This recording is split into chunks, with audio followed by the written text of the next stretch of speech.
It's the eCommerce Master Plan Podcast, here to help you grow your e-commerce business faster and more efficiently by cutting through the hype to bring you inspiration and guidance from the e-commerce sector and beyond. Here's your host, Chloe Thomas. Hello, Masterplan World. Awesome to have you listening in. Welcome to the fifth podcast in our 2019 e-commerce Masterplan Growth Series, sponsored by Omnisend, the all-in-one marketing automation platform that empowers e-commerce marketers to boost sales with omnichannel tools. It's the third time we've done the Growth Series in January, bringing you double the number of episodes per week for the whole month. Each one selected because it offers superb advice on how to grow your business in the coming year. We've got a very varied selection for you this year, and I know you're going to find it really useful, so make sure you listen to them all. There's 10 episodes in the series in total, numbers 191 to 200, and at least half of them are live as you listen to this one, so no excuses for listening to those. I'm Chloe Thomas, I'm creator of the eCommerce Master Plan. I'm an author, speaker and advisor, and I focus on solving your e-commerce marketing problems. If you have an e-commerce problem you would like my help solving, then head over to ecommercemasterplan.com/solve to find out more. Before I introduce you to our guest, we should really hear a bit more about our sponsor, as without them this series, and specifically this episode, would not be possible. Omnisend, marketing automation platform tailored for e-commerce. Omnisend provides sophisticated omnichannel marketing automation tools for sales-driven marketers that have outgrown generic email marketing platforms. Engage your customers and boost your e-commerce sales with dynamic emails, text messages, Facebook Messenger, and retargeting ads on both Facebook and Google, all from just one platform. Try Omnisend for free for 14 days. Just visit omnisend.com/masterplan and get started. Today, we're going SaaS. Yes, we're getting into the world of software as a service, that different stream of e-commerce I occasionally like to add to our podcast topics because it's always good for us to take a look outside our own business model to find some new ideas and inspiration and learn from how other people are running similar yet different types of e-commerce business. So let me introduce you to today's special guest. Rytis Lauris is the CEO and co-founder of Omnisend. It's an e-commerce marketing automation service trusted by over 40,000 marketers. Last year, they undertook a major roll of the dice to enable future growth by rebranding the company. Hello, Rytis. Nice to be here. How are you doing? Yeah, I'm fine. Great day. Great to have you on here today. I'm really looking forward to talking about that rebranding story. But before we get into all of that, how did you get started in e-commerce yourself? Oh, that's a great question. You know, there's always a journey. So actually, I was running a digital marketing agency, serving customers, serving clients, doing website development as well as Facebook ads, Facebook apps used to be very popular some time ago, as well as doing email marketing and digital marketing in general, and some of our customers were e-commerce. So that was actually the beginning to where I met e-commerce business, where we start serving e-commerce businesses, and that's how we saw that there are specific needs of those e-commerce businesses, and they are different comparing to any other who is doing like some business and has online presence, like website or just a simple Facebook page, let's say as a cafe or lawyers or etc. And I really fell in love with e-commerce as you can track almost everything there, and this and you can measure impact as a digital marketer. So that was actually the beginning of my relationship with e-commerce in general.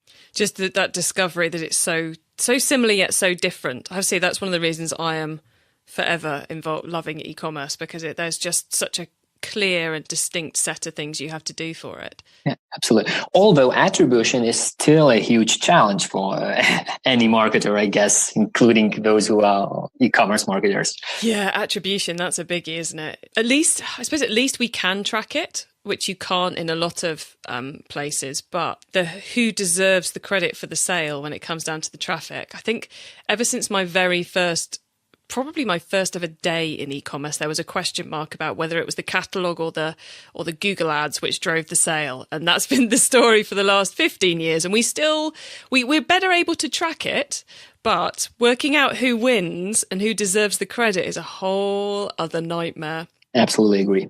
And nowadays we have more channels, which makes it a little bit more complicated. I mean, it opens new horizons and for acquisition, but still, attribution remains a challenge. It does indeed. And actually, I find it's trickier in the lead gen world. I guess your and my world rather than the normal e-commerce business than it is, to do that attribution than it is in the sales, selling a product side of things, simply because the path to purchase tends to be so much greater. Absolutely agree. Yeah, especially for us, it's a challenge as well, especially when some of our acquisition funnel goes through some app stores like Shopify App Store, BigCommerce App Store, Magento App Store, etc. WooCommerce. So sometimes we do lose our lead there, and then mapping them properly, then you get them back onto your website, onto your SaaS tool. It's really challenging, but we are trying to solve it.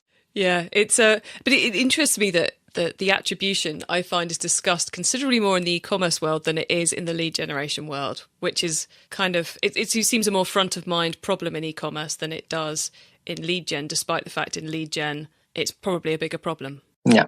Absolutely. I'm at risk of taking us down one serious rabbit hole there. So let's crawl back out of the rabbit hole. And how did you get from the digital marketing agency that you were running and your initial involvement with e-commerce through to founding Omnisend? So back in the days, Omnisend is about to celebrate 5th anniversary. Congratulations. Yeah, thank you. In a few months, it's going to be February next year. This year. Yeah, everyone, we're recording this like 3 days before Black Friday. And you're obviously not going to be hearing this until January. So next month, it turns 5, which is very cool. Next month, yeah, it's cool. Yeah, it's gonna be 5. Yeah, so first couple of years, then we launched. So the story was as follows: as we saw serving those e-commerce clients that they have very specific needs for their email marketing. And automation 5 years ago was not so obvious for e-commerce. And it was a privilege for large players as like Amazon or other corporate level players, which used to use very expensive, very, very complicated, very comprehensive solutions. So yeah, the idea behind launching Soundest at that time, which now is Omnisend, was that really bring this the data-driven and automated marketing solution to small and medium businesses. And that time, the market was relatively empty, and no was like focusing on e-commerce. Nowadays, it's a bit more crowded market with many players focusing on e-commerce. I mean, email service providers focusing on e-commerce specific needs and serving those specific needs. Focus on e-commerce was from the very, very, very beginning of Omnisend. We started like serving those really micro to small businesses at that time and bringing them capacity which were not for them before. So yeah, for the first 2 years from their launch, we still continue serving as digital marketing agency alongside with the product. But after that, it took off. We saw that, okay, we can focus on the product solely, and this is the way to go. So this, global presence and customers worldwide and different kind of businesses and SaaS model is really what I felt in love as like a few years before I felt in love in e-commerce. It's so hard to run 2 different business models at a time, the agency model and a SaaS model. So it must have been really nice the day you just got to go, just the SaaS model. Yes, absolutely. I mean, it was at that time, like initial couple of years, they were not like super easy. Now we are growing at great rate, but initially there were challenges to really understand your customers' needs. So I guess the lesson which we have learned is really understanding your customers' needs is the core of any business. Doesn't matter if you are running online store or you are serving those online stores, as it's in our case. Yeah, so really it took us a couple of years to really understand who our customer is, what are their needs, etc. And we're still learning. I mean, it's a journey. It will never end. It is one of those crazy things, isn't it? You can sit at the blackboard or the whiteboard for as long as you want, extrapolating who you believe your startup avatar is going to be. But then 6 months down the line, when you look at who your best customers actually are, they're always a little bit different. Absolutely agree. Yeah, so it's in the SaaS world, really being lean is very important. So we take this path, and while launching our new features, we do it as MVP initially, usually with a beta sign and launch for our early adopters. Just to quickly clarify that for the listeners, MVP is minimum viable product. So it's a basic version. That's correct. Stripped back version for testing. That's correct. Yeah, sorry, using a little bit of slang from SaaS model, but so really launching a feature and testing if our customers really need it, if they need it, if the way we saw it as a solution for some of their problems or some of their challenges, if this is the best solution, maybe we got the right idea and the right pain point, but the solution is not the best we have implemented. So really, like a lot of adjustment, a lot of tweaking after this minimum viable product is live. I suppose that's a bit like or the act of, hey guys, hey early adopters, we've got something new for you. Here it is. If no one's looked at that functionality in the first week, it's probably missed the problem, I suppose, which is a bit like in the e-commerce space doing a pre-order. You can pre-order this product to see if anyone actually wants it, and that can help you make the decision of what you build next in your case, or what you buy in to sell in the case of the e-commerce business. Absolutely. It's something similar like launching a Kickstarter campaign, where you sell a great vision of future, and then you present it to a market, and the market decides either they want to believe in this future, and there is a pain point, and they're willing to pay you in advance. So in our case, like those early adopters who started using our features, usually we do give them something like in exchange, like free credits or not increasing the price, and they have this like early adopter advantage. There's always an early adopter advantage somehow. But at the same time, they take a little bit of risk to really understand how does it work, and to help us in some cases to understand their needs better. Excellent. Well, look, I mentioned in the intro that you'd done a pretty big roll of the dice in 2018, which was to rebrand your business completely from Soundest to Omnisend, which is a big call to make. So what led you to the decision? Actually, we made it. And so the fundamentals for this is really that once we launched Soundest at that time, we really were focusing to small, or let's say micro to small, a little bit to mid-sized businesses, with a promise to have a super easy to use email marketing service. And we kept this promise, as really once we're analyzing our reviews we're getting on like app stores, on GT Crowd, Capterra, etc. And the key keywords were easy and use. Those were two like completely dominating keywords. So we kind of made what we promised to do, but at the same time we kind of saw two patterns. One is that our customers, those who are growing, they are graduating us. They are going to another solutions which are a bit more sophisticated, which are a bit more, at the same time, a little bit more complicated, but they kind of provide better variety of features and better capabilities to really do a sophisticated automation, etc. It's one thing. And the second thing, which is really a fundamental shift, which is happening, and we strongly believe that it will change the retail in general, it's going omnichannel.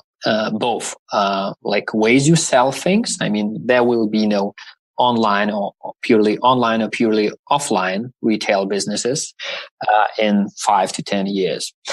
I would say at the same time, marketers should look at marketing cross-channel as well. I mean, use this omni-channel thing that you should reach your customers with the channels they want to be reached. So adding to email marketing, adding like text messages, adding push notifications, adding Facebook Messenger and other messengers in the future. So that was actually the vision, that we should enable those omnichannel businesses, omnichannel retail businesses to do omnichannel marketing. We saw those two things, that we should a little bit refocus what our ideal customer is, what persona is, at the same time really to go after this fundamental shift, which is happening now, and we believe will be happening in the coming 5 to 10 years.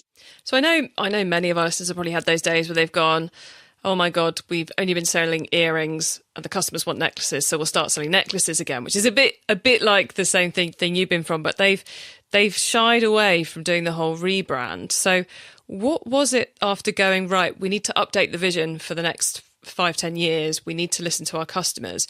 What then made you feel the need to rebrand as a result of that process? Yeah, that's really like good question. So one thing is really long-term vision, and another thing, because at that time we were not sure that the new name going to be Omnisend, but just we felt that sound doesn't really reflect what are we doing now already, and what are we planning to do in upcoming 5 to 10 years, which if we're talking about like 10 years perspective, it's quite long term. So having a better name, which better reflects what are you doing, we thought that it's going to be really valuable move, which now after 1 year, I really can confirm that was a good decision. Although going through this rebranding processes, there were days or nights when they thought, okay, why are we doing this? So let's dive into that a little bit then. I suppose let me, rather than saying tell me the horror stories, for anyone out there who's thinking it's time to rebrand, because often we do give our businesses one name at the beginning and then it turns out not to be the best name and we want to revise it. Have you got any advice for someone who's thinking about going through that process that might help them make the implementation that little bit less stressful? No, in this case, no. We've got a lot of advice from our existing customers, but mainly for choosing a name, just testing our names and then the picks we made from the shortlist. But not the process. So sometimes it's better not to know things before starting. Because once you dive in, you have no other option. You just got to go for it. I like that. You just make the right decision and then just wade through it all. So just to go back there, you said something really interesting, which is to choose the new name, you used customers as part of the decision-making process. Yes, that's correct. The lesson, just maybe another lesson, just before going to this, choosing a name. I would say that we were really happy that we didn't do it too early. It's really demanding for resources, mainly human resources as well as financial resources. It's one lesson. And a second lesson, I would say that if you kind of feel that your current name is really limiting your business, so really seriously consider rebranding. As in our case, it really worked well, and now I'm super happy about that. Getting back to choosing a name. So there were a few rules. That one is really wanted to reflect what our vision is. So having words as like send or mail or automation or marketing, somehow we made a short list of a few words which would preferably be included into our name. It was one thing, and second thing, it was about being able to acquire a .com domain. Because some of them they cost tons of money. And and third thing was really, which is super serious, as our business is really global. Finding the name which is not registered as a trademark yet, and we found this is super challenging thing. Those of you who've played the game of let's try and come up with a name for the business and then try and find the domain name will know how difficult that is. If you've ever tried to do it whilst bearing in mind international trademarks as well, it is a nightmare. Yeah, it is. And it's even much more difficult than to find a domain. It's like for domain, it's usually if it's free and if it's for sale, so it's the matter of money. I mean, either you can afford or you cannot, but you still can negotiate. There are formats where you can lease a domain. There are such as services that, okay, the price is quite high, but they divide it into like 24 months or so, and you pay it on monthly basis. So there are options, but with a trademark, it's much more limiting because, there is someone, sometimes you even don't know because this is a company which is a client of some, lawyer, who owns the trademark, and then it's registered cross country, cross continents, etc. So, it's much more challenging even than to find a proper domain name. So, so the lesson here, and then for our e-commerce and then store owners, so you should define your market. I mean, if you are playing like locally in, let's say, US market or the UK market or so maybe that's enough for you to register your trademark like locally. But if you're really willing to trade worldwide, so really worth considering register it in different locations. Yes, and then that whole process, which I think we're probably best off not getting into, but that's another very long-winded process as well. Getting your way through that. I think, no, I'm not even going to go there. We're gonna, Chloe, bench that. Move on. Yeah, sometimes you shouldn't go through that process if you're selling some unique like if you're a designer and you're designing, like, let's say, clothing by yourself, and so maybe that's absolutely okay with having not registered trademark if you own like domain, and afterwards, if something happens, you can prove that it's you who really started this business under this name, and that's perfectly fine, I guess.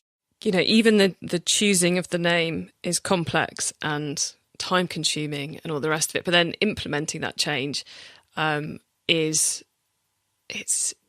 moving all the websites, and that you will, if anyone's thinking of doing a rebranding exercise, as Rytis says, don't just do it on a whim.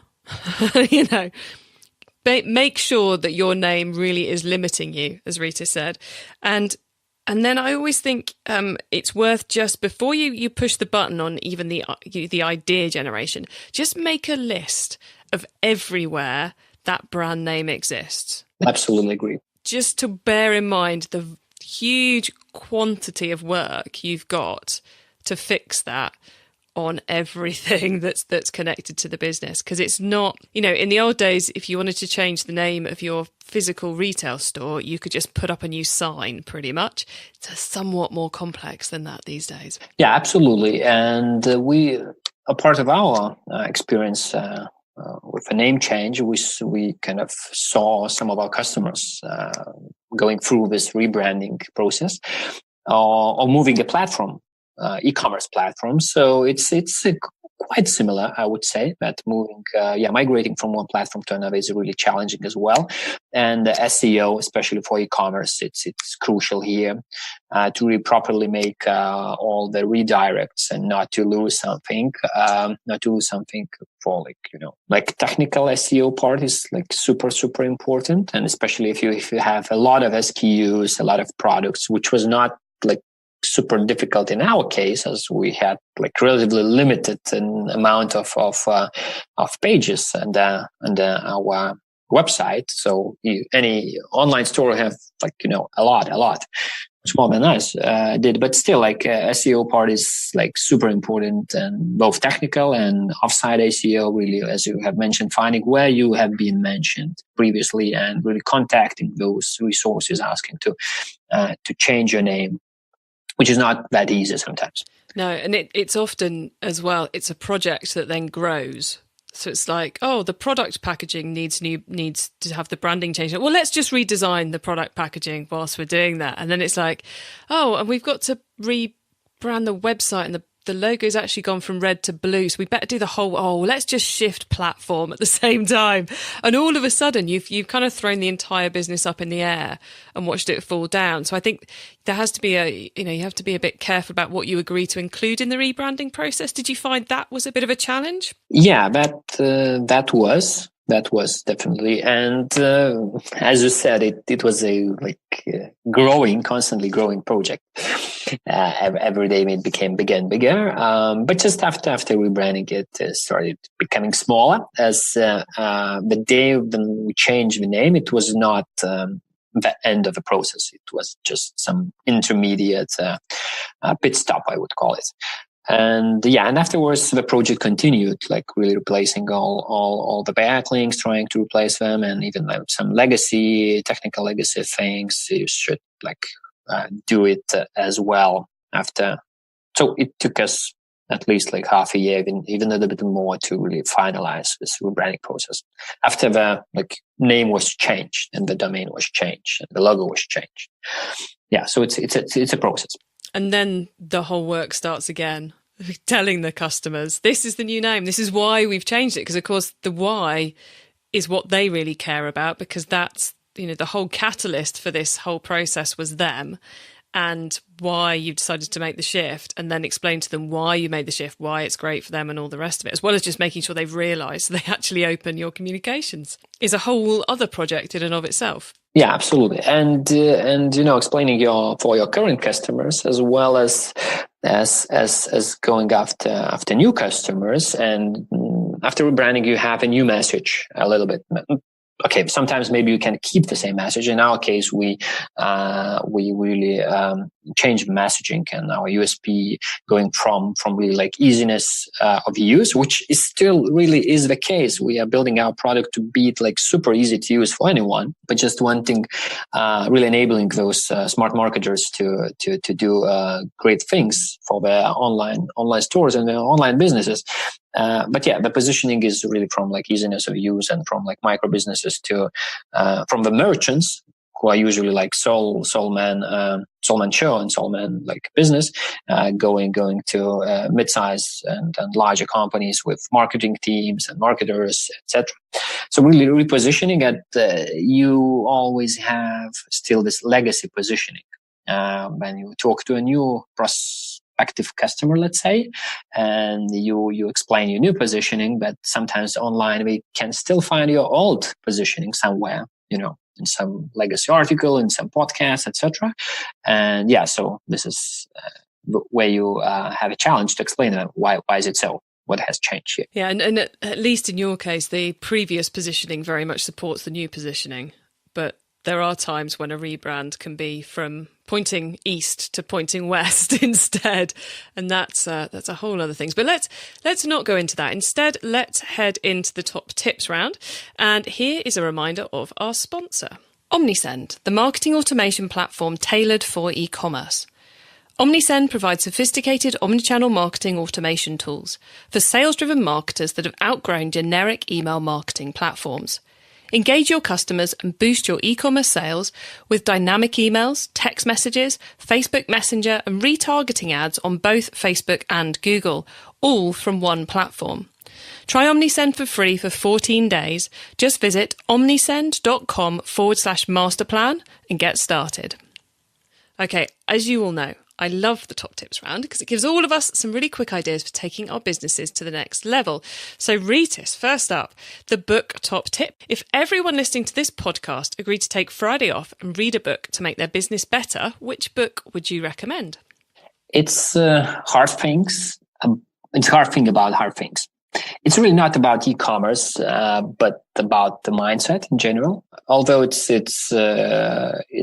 by Ben Horowitz. It's really about the situations that some of us would give up, but just never give up and really be creative and find the ways. As there's always a way to do that. And the best I like about this book is really that a lot of management books or self-improvement books, etc., they always talking success stories, but very few of them are talking about failures.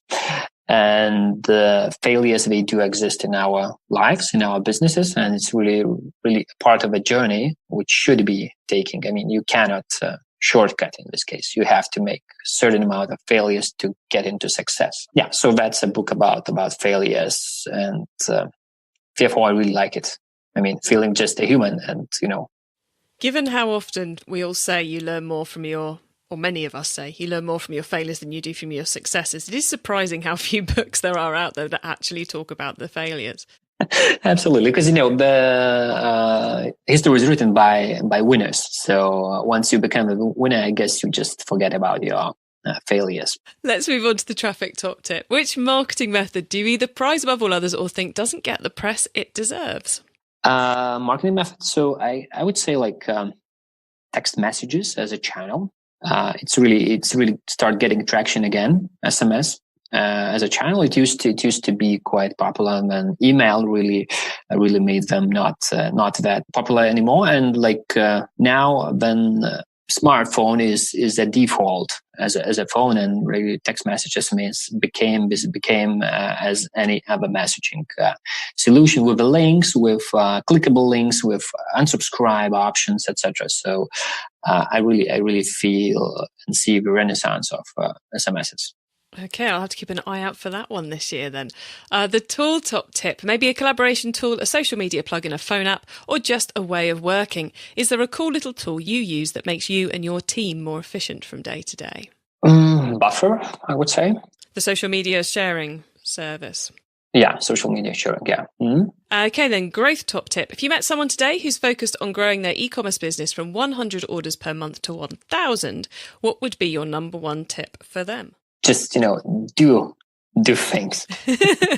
Be passionate about what you're doing, and never give up. Try different things. And so that's would be kind of a broader tip. And if we're talking about marketing, where field we are, so really start doing omnichannel marketing earlier than later. Excellent advice. Well, Masterplan World, you can find all those top tips and links to everything else we've been chatting about in today's episode by heading over to ecommercemasterplan.com/podcast, where you will see a link to this show. Rytis, before we say goodbye, could you remind the listeners of where they can find you and Omnisend on the web and social media, please? Yeah, sure. So the best thing to find is really our website. Go to www.omnisend.com. Omnisend is the name for Twitter, Facebook, LinkedIn, and Pinterest, Instagram, etc. So you name your preferred social media, and as well as app stores. If you are using particular e-commerce platforms, Shopify, BigCommerce, Magento, WooCommerce, or PrestaShop, so we can find on there we call it app stores, plugin stores, add-on stores. So we are there. So it's really, really seamless that you can just install the plugin or the app, and your store will be connected with Omnisend just in a minute. Excellent. Well, I'll add links to all of that and everything else we talked about today in the show notes. Masterplan World, you can find those at ecommercemasterplan.com/podcast, or just go to the website, click on the podcast tab, or use the search box. Rytis, thank you so much for being on the e-commerce Masterplan podcast today. It's been really interesting hearing about your rebranding journey. So thank you very much. Thank you, Chloe. It's been a pleasure to attend your podcast. Thank you. So I hope you all enjoyed that skip and a hop into the world of SaaS, into also understanding a bit more about the pros and cons of a rebranding experience. And I really loved the way that Rytis said, if your current brand is limiting your business, then it's time to change it. I think that's quite a nice litmus test for working out, should I rebrand or not? Is it limiting your business, or is it just something you quite fancy changing? Because as I think we discussed, the complexity and the levels of the rebranding process are complex. Picking the name and dealing with domain issues and trademarking issues to try and find the right one, that can really sap your creativity when everything you come up with, you can't get the .com. Likewise, you then have, oh my gosh, where are all the places where our brand is? So many places, which then, of course, leads you to actually look in those places and realise, gosh, that needs an update. And then you skip on to actually making the change and conveying the message to everyone. It's not a project to take on lightly, but it can make great and positive impacts to your business. This has been the 5th episode from our 2019 e-commerce Masterplan Growth Series, sponsored by Omnisend, the all-in-one marketing automation platform that empowers e-commerce marketers to boost sales with omnichannel tools. There's 10 episodes in total, so make sure you check them all out by heading over to ecommercemasterplan.com/podcast. Now, the whole point of this series is to help you grow your business in 2019. And that's also the point of the virtual summit we ran back in September. If you missed that, there's still time to get involved. It's over 20 expert video sessions, and in each you'll learn about a different way to improve your marketing and grow your business. Think of it like a conference that you can tap into whenever you want from wherever you want. There's a very special offer on the virtual summit just for you podcast listeners. Get it by going to ecommercemasterplan.com/summit176. That's ecommercemasterplan.com/summit176. Have a great week and keep optimizing. Thank you for listening to the eCommerce Master Plan podcast. Find out more at ecommercemasterplan.com.